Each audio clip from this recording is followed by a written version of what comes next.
outreach. We're going to talk about what happened with 1993, AB 1993, the other day in the Assembly, which I think we need to discuss a little bit. We are also going to talk about where we are headed and what we need to focus on, what's in America and what is in California. So welcome, everybody. Once again, Waking Up California with Diego Martinez, candidate for Congress, District 13. Thank you all for joining me. For those of you that are on KPSF DB Radio, thank you. Good morning, and let's get the show started today. Let's talk a little bit about what is going on and where we are headed. Where's our party headed? Where's the Conservative Party? Let's talk a little bit about outreach. Last Sunday, we had a fundraiser in Oakdale, motorcycle ride. A lot of guys that ride motorcycles showed up. A lot of different people from different ends of the world. The blue-collar worker, the white-collar worker. We all have one thing in common. We all ride motorcycles. Yet we have more than that in common. Yet nobody ever wants to outreach to these folks because maybe the way they look, maybe the way they dress, maybe because they ride a motorcycle. That's where our party is failing. When we talk about outreach or bringing in new people to the party, it is usually based on race. We need to get the Hispanic vote, the Asian vote, the African American vote. That's the biggest mistake the conservatives make. We need to do a community outreach, which reaches out to the community and brings in different class of people. See, when we start saying we need to go after the Hispanic vote, we are leaving a white population. Now, the way to look at this is very simple. If you're not involved, get involved in your central committees. Get involved in the CRAs. Get involved in the Women's Federation. Get involved in a group of like-minded people. Once you do that, you get to notice that that group of people only stands, now, Democrat, Republican, Independent, it doesn't matter. If you're associated with any political group and you are going through their meetings all the time because you know what? This is politically what we're doing. This is where we're at. This is the people that we come around. They are responsible for about 10% of the votes. That's it. That's the only influence they have. About 10%. The California GOP, the California Democratic Party, the Libertarian Party, you put them all together, they're only responsible for about 10% of the vote because they don't go to community outreach. If you go to these meetings, you see the same people over and over and over again doing the exact same meetings, just in a different location with a different group. Well, how do you grow? You have to do a community outreach. You have got to go to places where normally your party, your people, your lifestyle doesn't support or doesn't go after. Why? Because those are voters, just like me and you. We have got to stop saying we need to go after the Hispanic vote, the black vote, the white vote, the Asian vote. No, we need to go after our community vote. Both parties have failed the American people and the California people. It is sad when you go to these meetings and all you talk about is this group or that group. We have got to get off the race card. We have got to get out of the politic identifying by race. That is hurting the conservative movement. Think about your neighbor. The guy mows your lawn. The guy that when they're out of town, the woman that's out of town, you always keep an eye on their house. Did you once ever ask them what party they belong to? No. Why? Because we really don't care. What we care is that that's our neighborhood, that our neighbor's safe and nobody's breaking into their house. Because if they break in their house when they're gone and you don't do anything, guess what happens? When you're gone, somebody's going to come break in your house, right? So when we look at parties and we look at outreach, that's the kind of mentality we need to have. The guy that has the tattoos, the guy that probably isn't the person that we normally would talk to, those are California voters, just like me and you. The Democratic Party has done a better job to say, welcome. We welcome everybody from all races and everywhere we need to be. So to me, it was interesting when I did a fundraiser. I'm a motorcycle enthusiast. I love motorcycles. And it's a big brotherhood of people who ride motorcycles. Guess what? We all come from all shapes and forms and lifestyles. Some of them are lawyers, doctors. Some of them are welders, painters, carpenters, blue-collar, everyday worker, white-collar workers. Our bond is our motorcycles. Doesn't mean that they're wearing a patch on their back. Doesn't mean that they're bad. It just means that they belong to a brotherhood. A lot of people don't know this. The motorcycle community does more fundraisers for charity than any other organization out there. Each motorcycle club goes out and does a fundraiser, whether it's for cancer, whether it's just for Christmas, whether it's just to help out the community. Yet they're the biggest people that law enforcement looks at and profiles. Good people, just like me and you. But they go out and they get profiled. I know. I write. I get profiled all the time. Doesn't mean I'm a bad person. It just means the stigma of what people are trying to say. So why do I bring this up? Because this is the same thing when we're talking about politics. We do not want to do an outreach towards these people or this group of people because we are worried about their stigma or what they're about or what we have heard. Well, that is hurting our country in our conservative movement because we limit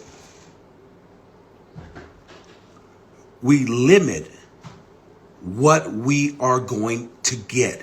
We limit the people who we are willing to talk to because we profile them. Everybody knows I'm an immigrant. Why do I bring that up? Because I'm living the American dream. I want people to understand the American dream isn't gone. The motion of the American dream isn't gone. It is achievable. It is attainable by anybody out there who actually wants to work. For anybody out there who actually wants to be able to come out and do a job, put their head down, live under the right values. What are the right values anymore? Do we even know what the right values are? What do we consider good and bad values anymore? When we talk about public safety, what are we really talking about? Public safety, law and order. Is there a place? I was driving yesterday to the Merced CRA meeting last night. I was thinking about public safety. Now, most of us have watched the movie Back to the Future. Why am I bringing this up? Well, I want you guys to join me for a minute. Close your eyes and remember in Back to the Future 2, Marty goes back into 1985. Biff got the Amadoc, had all the money in the world. Do you guys remember what that scene looked like? There was no law and order whatsoever. Zero, remember? Zero law and order. Biff was running everything. Crime was up. People were sitting in, shooting at people through the neighborhoods. Do you guys remember that scene? What are we looking at today? A lot like that. Why? Because we didn't take public safety. In that movie, public safety got taken apart. Now what happened? Marty turned around, went back in time, put everything back in place, and comes back to a clean 1985. Well, take a look at where we are today in 2022. Are we feeling a little bit like that scene from 1985? You have mail. Where people commit crimes, nothing happens? Where law and order is no longer a thing, public safety is no longer important? When was the last time that you walked outside your house and felt safe? Doesn't matter what neighborhood you're in, good or bad neighborhood. When was the last time that you actually stepped outside your house and said, hey, I feel safe. Let's take a walk at night. We don't have nothing to worry about. That's what public safety is about. Public safety is about making sure that you are safe, whether you walk in, out of your house at whatever time, whether you're sitting outside having a cup of coffee at midnight, not having to worry about a drive-by. That is where we need to be able to go. Do you remember, just like Gino, do you remember when you were able to leave your doors unlocked, your cars unlocked, and not have to worry about it. That is called public safety. Well, that takes law and order. Whether we like it or not, we need good policing. What does good policing look like? That was a question I got asked 2 weeks ago at the Merced Women's Federation lunch. They said, what does good policing look like to you? So I had to take a step back and think, what does it look like to Diego Martinez? What would I like to accomplish with public safety and law and order? Because they go hand in hand. Well, to me, it's when you can walk outside and you see the police officer walk the beat like you used to in the 60s, 70s, 80s, where you actually knew the local police officer. Not because you were going to go snitch on your friend that was stealing a stereo next door. Not because of that, but because your family, your kids, your mom, your grandparents were actually able to go outside, walk, and say, hello, Bob, Officer Bob. But crime was down. Why? Because we actually have police officers walking the beat. But it goes a little further back than that. It was because we were taught respect. Let me say that again. We were taught respect at home. We respected our elders. We respected people who were supposed to be figures of authority. Where has that gone? I know, because I have kids of my own. I also know that government overreach caused us not to be able to teach our kids to respect. We weren't able to spank them. We weren't able to punish them. You weren't able to do anything. Why? Because the government will send you to jail for child abuse. The government got into your lives and wouldn't allow you to actually be a parent. That happened in my generation. And we, my generation, we are the ones that are guilty for this going on because we've allowed it. We have allowed government overreach slowly and easy to control our lives to get us where we are today, a society where public safety doesn't matter. A society where criminals get away and have more rights than law-abiding citizens. We have allowed a flip. Why? Because we have lost the conservative movement. We have lost respect for our elders. We have lost churches. We have lost our teachers being able to teach real curriculums. Going to school meant something. What does going to school mean today? Critical race theory? Kids are getting taught sexual education at a very young age where it almost looks like they're watching pornography. Are kids getting told that it's okay to be an opposite sex? A 12-year-old can now make a medical decision without a parent being involved. We have given up all these rights. While we're giving up all these rights, we want to know, hey, what happened? Where did this come from? Well, it came from us, folks. We have a lot of problems in California, and we have a lot of problems in the United States. But a lot of these problems start with local legislation, and it started in our own homes, which have now festered and have grown. When we are allowing criminals to be able to go steal up to $950 and nothing happens to them, we give them a ticket. Prop 47 needs to be repealed. 109, 509, these need to be repealed. They need to be taken out. The judges need to have the authority to put a punishment for the crime that has been committed. The district attorney's office needs to be able to prosecute. It is sad when you watch Law and Order go sideways. It is even more sadder when you sit in court and you watch felons come in with, when you watch Law and Order come in and go sideways when you're watching somebody, and I want everybody to understand that. Everybody makes mistakes. Jack, just hit the request and we'll put you in, buddy. When people come in and go to court and they've been a felon, yeah, they're not supposed to have a firearm. Yeah, that gets dismissed right away. A felon with a firearm, now that goes, it gets taken out. Why? Because the judges can't reinforce that law because now it's a slap in the wrist, not what it used to be jail time. Those rights were taken from parents, or gave up freely. No one got to vote on these issues. That is a great point, and we're getting to that. We shouldn't have to vote for our God-given freedoms. We shouldn't have to vote for us to be able to have anything.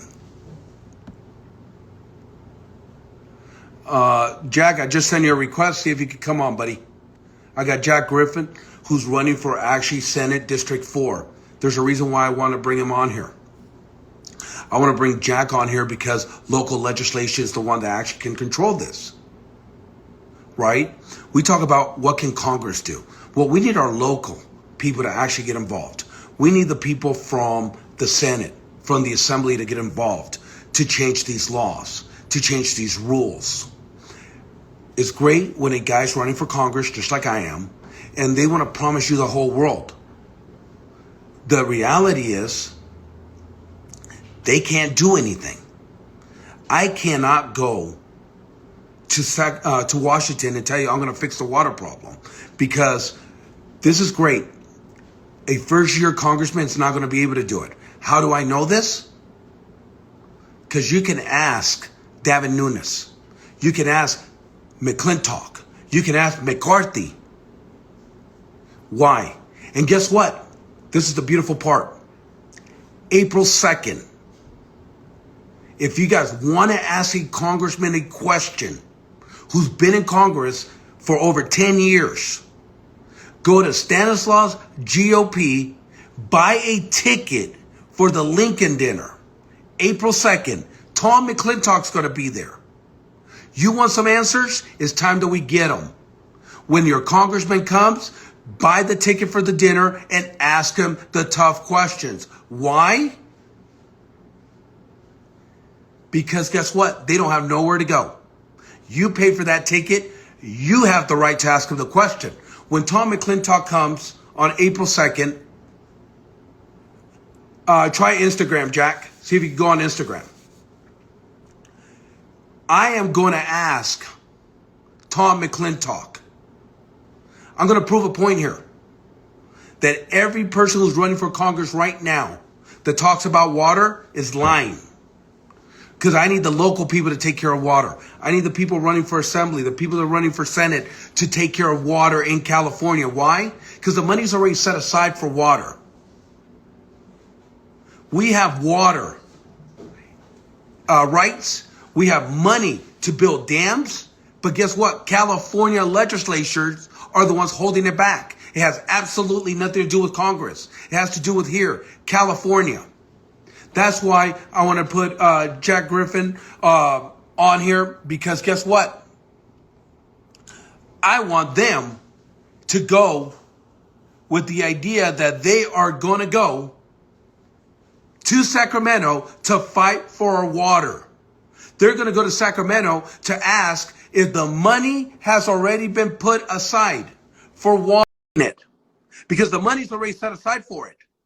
The dams were already made to build. Why do we not have our congressmen, our senators, our assemblymen actually going to Sacramento and saying, stop, the money is here, it's already set aside, let's get down to using the water, the money for the water that we need. Jack, welcome aboard, Waking Up California. We're also on KPSF DB Radio. Jack Griffin, District 4 for Senate. Why don't you tell us what that district covers? And let's talk about the water issue, because that's something that gets everybody here in the Valley. That's something I'm sick and tired of hearing guys running for Congress promising the world that they can't. And April 2nd, I'm going to prove it when I ask Tom McClintock why, after 10 years in Congress, he has done zero for the water in California, and what can we expect from a freshman congressman? And I know his answer, but I want everybody to hear it. Jack? All right. Good morning, California. Yes, so Senate District 4 encompasses 13 different counties. Stanislaus County makes up 48% of the voting populace, but we also have all the way up from Stanislaus County through Tuolumne, Calaveras, Amador, Placer, a little bit of Nevada. We have Alpine, we have Mono, we have Inyo counties. We also have Yosemite National Forest is in our district, Mariposa County, a little bit of Merced. To name a few. I may have missed a couple like El Dorado or so. Now, when it comes to water, the biggest thing is that the water districts own the water. Now, the water districts don't really work for the people. They work for the landmass. Well, who owns the landmass? The farmers.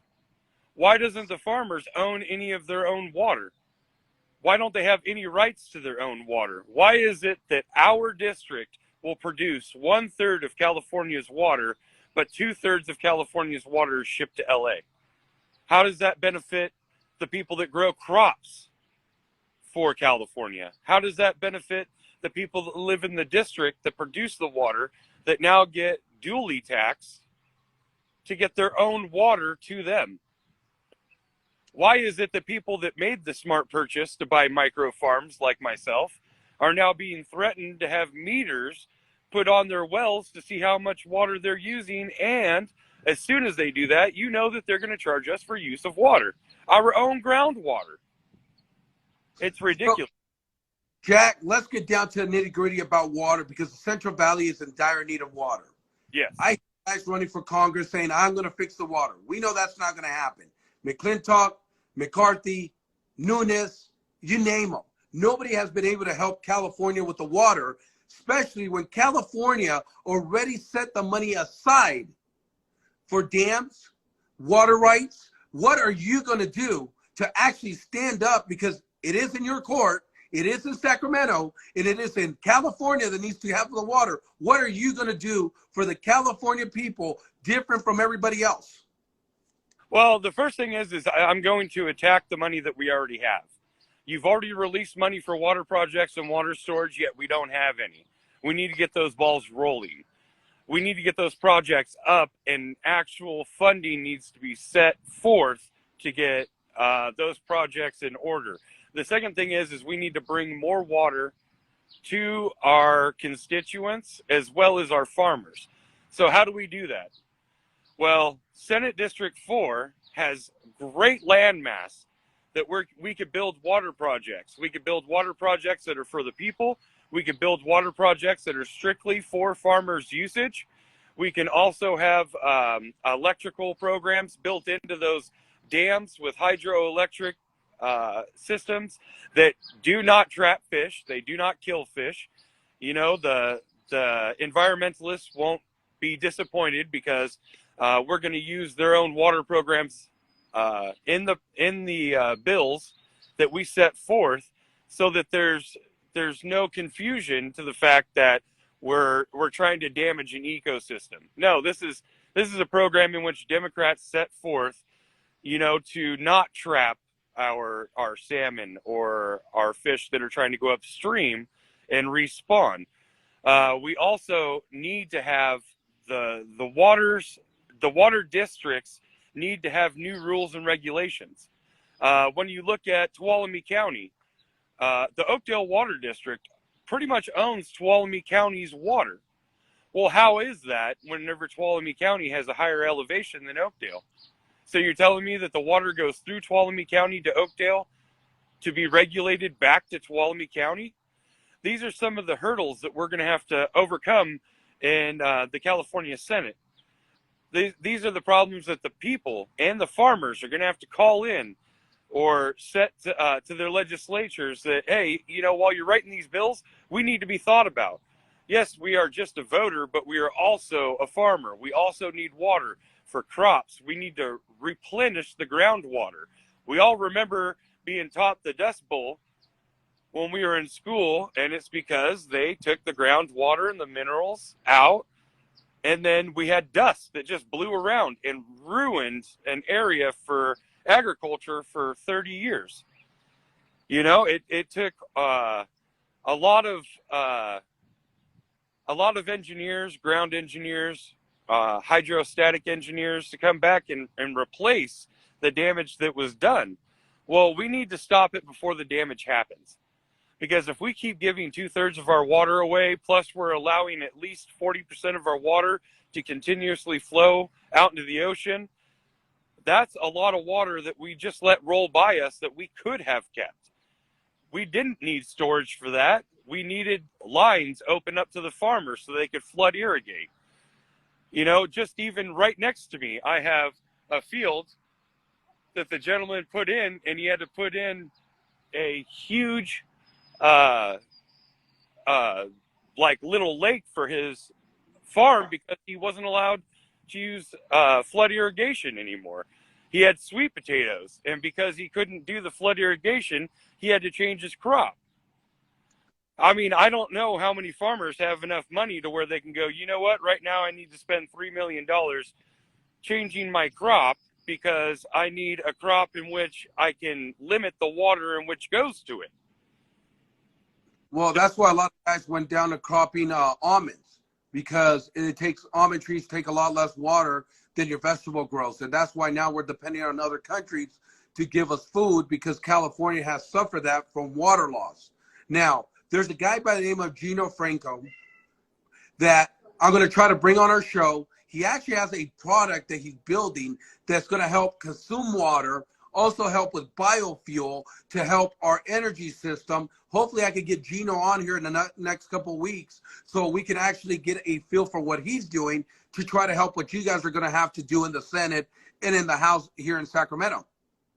And I'll tell you what, after looking at Gino's prototypes and products that he has, I'm telling you, amazing ideas. And right here from the district, right here in District 4, we have people that are trying to solve the problems and that are being stifled. They're being told, hey, you have a great idea, but we need you to produce this much before we'll take you on.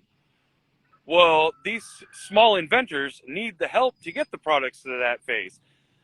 You wonder why, you know, bills sit and die in office and get re-brought up and die again, is because, yeah, there's great ideas, but there's no real backing. We don't have a department that says, you know what, we're going to give you $50,000 to launch your oil system so that we can pull the oils and the fats. Instead of it going down your drain and ruining the plumbing for your city, it goes into a container that can be pumped out, and then that company can use it to produce biofuel. You know, we don't have any of these fail-safes. Environmentalists love to cry, but environmentalists don't like to change or set up a system in which is beneficial to these problems. They just like to create the fact that there is a problem and stifle any good ideas that are coming to fruition because the people don't have the money. You know, how is it that my 18-year-old child can take on $150,000 worth of school debt, but he can't get a $15,000 loan to start a business? Well, now you brought that up, how do you feel about the government paying for people's education? So, and this is where I sent my adult children through a Title II school, post-secondary school, where they have a trade certificate for EMT. My son has EMT and he has executive protection. He's 21 years old, waiting on a CCW to make $65 an hour. His friends that are now in their senior year of college are realizing that their degree gets them $18 an hour. Now, what's that degree really do for you if the piece of paper is only worth what the school says it's worth and no one on the outside cares? No one cares anymore that you have an associate's. No one cares that you have a bachelor's. Everyone does. But then when you go to get a master's degree and you're still only making $21 an hour, how is that beneficial to the education? Is the risk worth the reward anymore? And that's one of the things that my dad taught me. I started to go to college when I was still in high school. While I was going back and forth between high school and MJC, I just didn't really like the layout. I didn't like the way how I was being taught. I didn't like the laziness that was in the program in which I was following. So I stepped out into a trade school and I got into the security industry, and I was making great money as a, a kid, an 18, 19, 20-year-old kid. And I mean, I did stuff as knocking doors for alarms, making commission, but then I also did standing guard sites, and I was making 2, 3 times as much as my friends that jumped out into the job market early. Because it's like, if you don't have any education, technically you're not worth anything. And if you don't have the right education, you're still not worth anything. So, Jack, we got to go on a commercial break here in a few minutes. Thank you for joining us today. So I can say that you're for trade schools, bringing trade schools back to California, starting it off early, refining the education system in California. Jack Griffith, District Senate 4. Jack, how can people get a hold of you or find out or even donate to your campaign to help you do this in the next 30 seconds before we go to commercial? You can find me on Facebook at Jack Griffith for State Senate. If you message me on Messenger, I do answer all my own messages and I handle my own social media. So Facebook's the easiest and quickest way to get a hold of me. You can also, if you guys want to take down my number, it's 209-602-6500. And my phone is on 24/7. I do suicide prevention, so I do leave my phone on all the time. And, if you guys need me for that too, and it's 3 o'clock in the morning, don't hesitate. Give me a call. Ladies and gentlemen, today joining us, Jack Griffin, District Senate 4 for State Senate here in California. Everybody, thank you for joining us on KPSF DB Radio and Waking Up California with Diego Martinez, candidate for Congress. We'd like to thank Jack for joining us today, and we'll see if we have somebody else who wants to come on, maybe for a little bit. Thank you for joining us. Have a great day. We'll see you later, Jack. Thank you. Thank you. I would like to invite the rest of you guys. If you guys are listening on social media, we're coming right back here on the air on KPSF DB Radio in just a few seconds while the commercial's playing. If you guys want to be part of the show, please send a request. We would love to have different ideas and people. I would love to have Gino come on board and explain his prototype and his product that he has, which will basically suck the water out of the grease. And then you can recycle the grease into biofuel. We have about 30 seconds before we go back on the air. So any questions or any comments, please put them on the bottom. I am going to scroll through them real quickly. The grease trap catches a grease, separates the water, and allows the grease to swamp out. That's exactly what Gino's product is. Environmentalists don't seem to understand much about how nature actually works. Exactly like the swamp, blah, blah, blah, blah, blah, blah, blah. Most people don't understand the impact that Coastal Commission has had on inland water. That is very important, Brian. Maybe right after commercial, we'll talk about that just a little bit. I also want to talk about AB 1993 and what happens when somebody tables it, because that's exactly what happened. It didn't go away. It got tabled. Gino, if you're still on Facebook, send me a message after we're done. Maybe we get you on here so you can explain your product. Excuse me, guys. Had a head flu. It wasn't the COVID, but I had a head flu for a little bit. So we're trying to get over it. So we are going back live. Thank you for joining us on KPSF DB Radio. Telecast through the internet. Diego Martinez, Waking Up California. Also on all your social media, Diego for Cali 2022. And on Facebook, Diego for Congress. Diego Martinez for Congress 2022. Come join us, whether you're doing it on YouTube or through the radio station. Come join us through all our social media. We do like to have guests on our show. We invite everybody with any kind of opinion. This is a bipartisan program. We don't care what party you belong to. We care about California and the American people. We also care about California people and the American people first. That's why I'm running for Congress. I'm a blue-collar worker, just like the rest of you guys, who is tired and frustrated with what's going on in our society. I want to bring up, I want to thank Jack for joining us. Took some time out of his day. We're going to have some other candidates who are also running for District Senate 4, Assembly 22, anywhere, if you guys know a candidate that wants to come on our show, please send them our way, because we will interview everybody. We will allow everybody a platform to make sure that we are voting for the right person. Because here's the catch. You guys want change? Change the way you vote. Change the person you vote for. Everybody wants to complain that Congress, Assembly, Senate, whatever, our president hasn't done their job. Yet we keep reelecting these people. The problem isn't them. The problem is us, because the way we vote. How many of you actually out there believe that your vote don't count? Okay, why? Because the other party has done a great job talking about voter fraud, election integrity, stealing the election, everything, right? They have discouraged us from going out and voting. Stop letting people tell you what to do.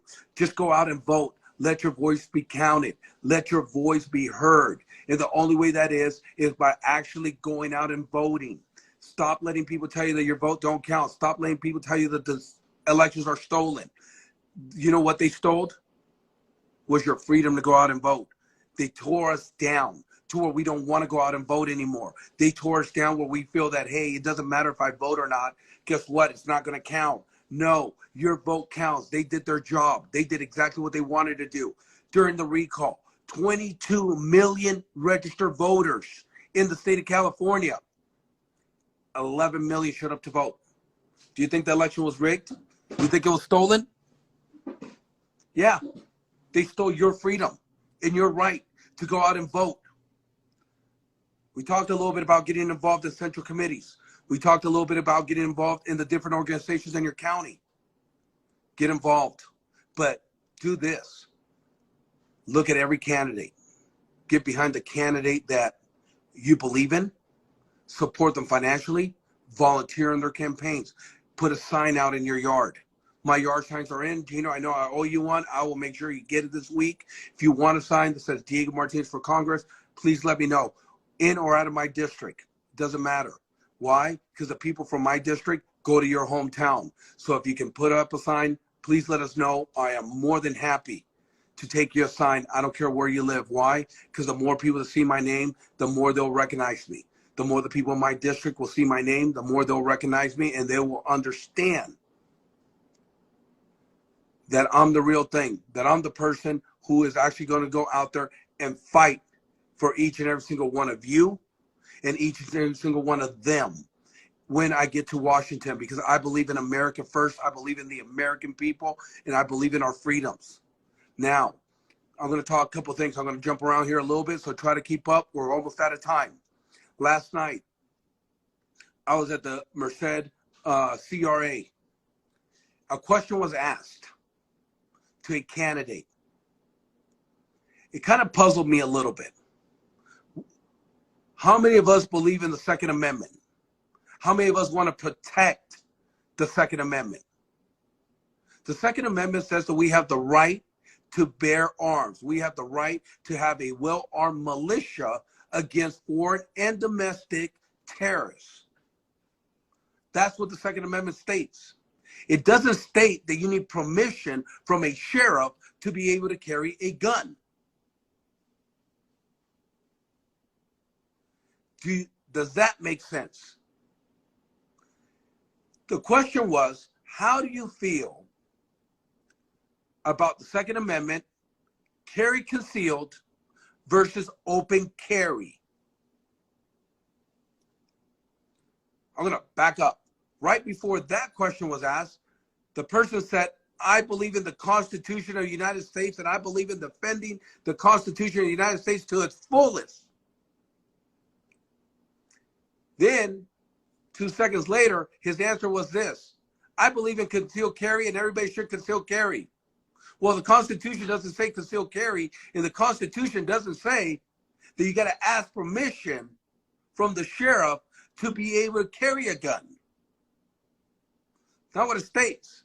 Somebody said, hey, how do you feel about open carry or constitutional carry? He said, I'm against it because it caused a lot of chaos. Well, states that actually have gone to constitutional carry have shown that their crime rate has dropped by 30 to 80%. Do you imagine that in California? Yes, it'll take some adoption. It'll take some time for law enforcement to get used to it. But guess what? It works.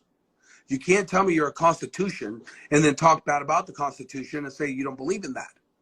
You can't pick which side of the Constitution you want to land on. If you're a constitutionalist, you're a constitutionalist. You should be extremely down the middle of the Constitution of the United States.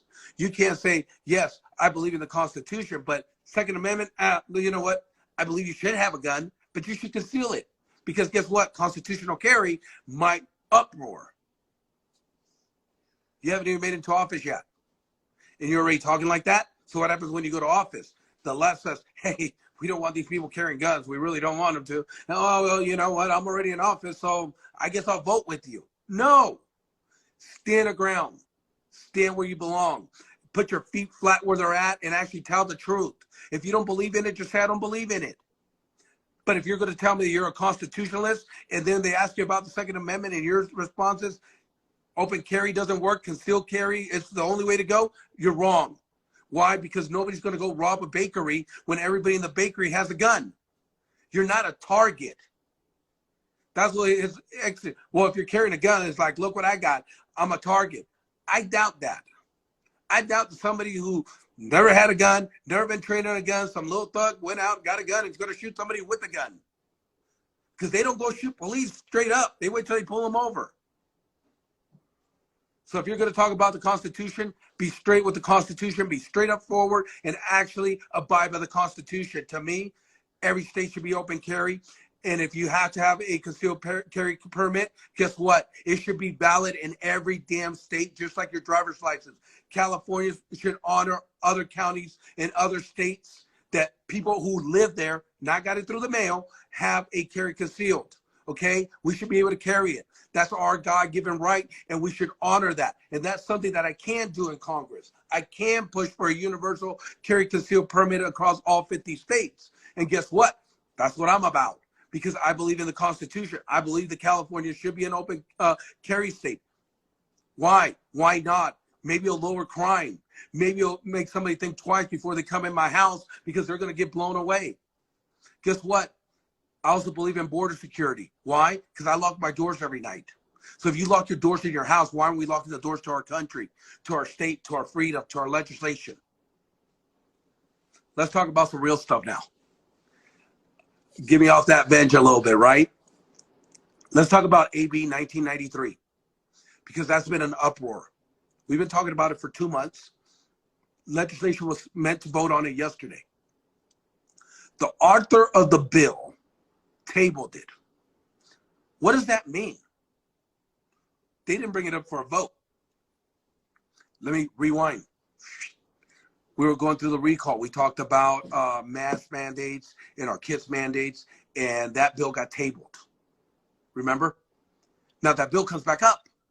So what happens when they table a bill, it means that they actually have enough movement to bring it up for a vote, yet they pull it back because now it's at the discretion of the governor that he can actually sign the bill into legislation.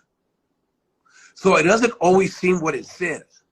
Okay, just because they pull it doesn't mean that we're safe from AB 1993. It means that now we really have to watch what we are doing for AB 1993 and when it's going to come back up to bite us in the rear. This is a gimmick the legislation does to take your mind off of it because you might not agree with it. But they can bring it back in 3 months, 2 months, or the governor can say, hey, we're going to have the majority, so we're going to go ahead and executive order it into effect. AB 1993 is a bad bill all the way around. AB 1993 is a bill where it would mandate a vaccination to work in the state of California. Now, we know that a federal judge already ruled that unconstitutional. Yet, it keeps coming up in our legislation. So, shouldn't somebody in assembly, Kevin Kiley, Galeo, one of these nice lawyers that we have in assembly, said, hey, that's unconstitutional, and actually stopped it before it made it as far as it made it? Why is it that our legislation only looks at bills and only looks at suing people once it becomes law? Why are we fighting it before it becomes law and saying this is unconstitutional, where we, the people, should never have to deal with it? So, keep an eye out and see if in 1993, AB 1993, which is your assembly bill, pops back up. Because if it does, you'll remember what I just said. They can actually put a stop to it. Start pushing your legislation, your assembly people, to say, hey, that's unconstitutional. A federal judge said it's unconstitutional. Why are you guys even talking about it? Why aren't you stopping it before it actually gets that far? Why aren't you guys saying, no, this is unconstitutional? Start suing the author of that bill and say, no, you can't do this. But instead, we're caving it and it's actually up for a vote. Do they not care about you and me? Do they not care that they're pulling jobs and people out of the workforce by the numbers? Are they that into pharmaceutical companies that they don't care about your health? They don't care about your safety? That they will actually implement that if you do not have a vaccination, you cannot work in the state of California? How sick is that? But that's what's going on in Sacramento. That's your local news. And if you're out there and this is your first time listening to me, whether you're listening to me on a social media platform of the many that we have, or if you're on the radio with us right now on KPSFDB radio, ask yourself, what is going on? And this is your first time listening to us, I want you guys to know something. I believe both parties have failed the California people.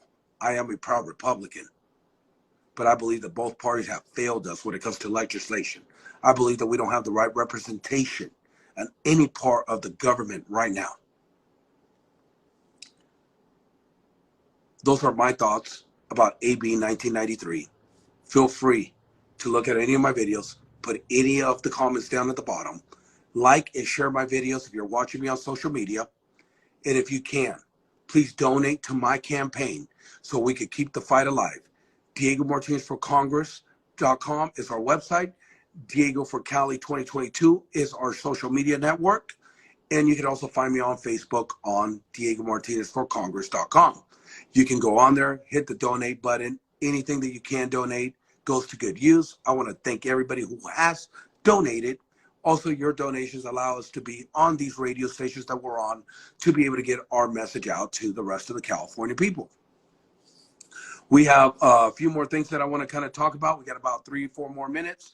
So any of your thoughts right now, please put them out there. To all our veterans, I want to say thank you for what you have done. For those of you that are serving, I want to say thank you for serving and protecting our freedoms. My last thing of business today, before I say goodbye, I was asked last night a very important question, and I kind of want to get your feel about this.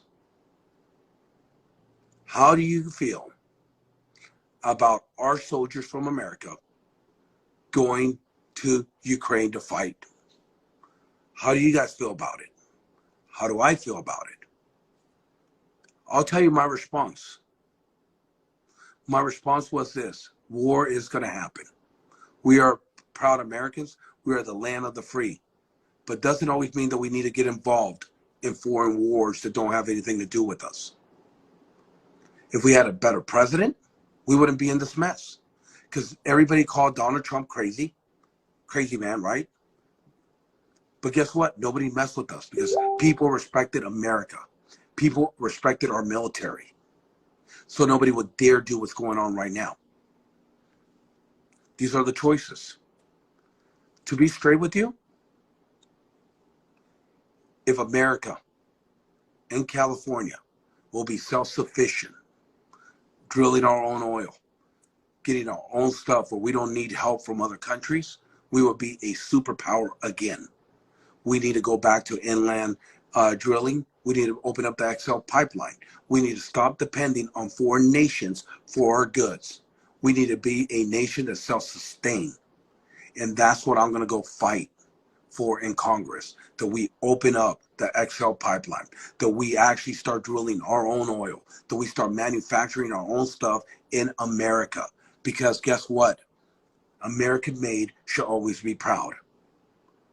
Next week, I'm going to show you guys what I mean by American made. I drive and ride American products. Yeah, they might not all be built here in America. All the parts of that might not be American. but I believe in supporting our country and our nation. I drive American, ride American. I drive Chevrolet, I ride a Harley because it's American-made products. I believe in our country. I believe in our liberties, and I believe in our freedoms. And it makes me sick to think that all this is getting taken away because our leadership does not believe in our country the way it should. It's time that we go back to America first, where we get a real president and we get real people to represent us. My name is Diego Martinez. I am running for Congress, District 13. So if you're North Fresno, all the way to Lathrop, through Merced County, the portion of Stanislaus, come and support. And if you're not in my district, please support so that I can be your voice also when we get to Washington, D.C. Thanks everybody for joining me on all our social medias on Waking Up California. I will see you guys next week, same time, same channel. And for all of you guys out there listening on the Synec Radio on KPSF DB Radio, thank you for joining us. We'll see you guys next week, same place, same time. Have a good day and enjoy the rest of your week.